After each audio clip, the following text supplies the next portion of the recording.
Yeah, so I just want to review this pull-out shelf that I have here, and it pulls out this way. It holds quite a bit of stuff, as you can see here at the bottom,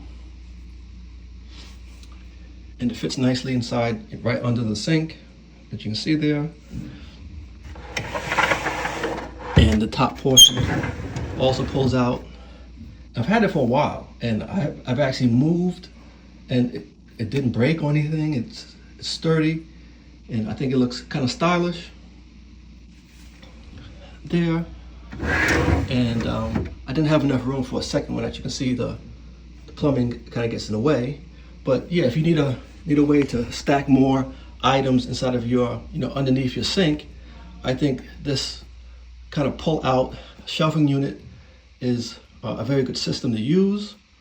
I think you get a lot of use out of it.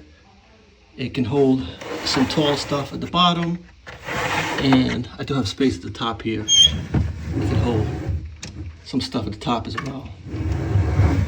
And that's my review of this pull-out kind of stackable shelf for the bathroom. You can probably also use it in the kitchen as well if you want to have some additional room like underneath your cabinets in the kitchen as well.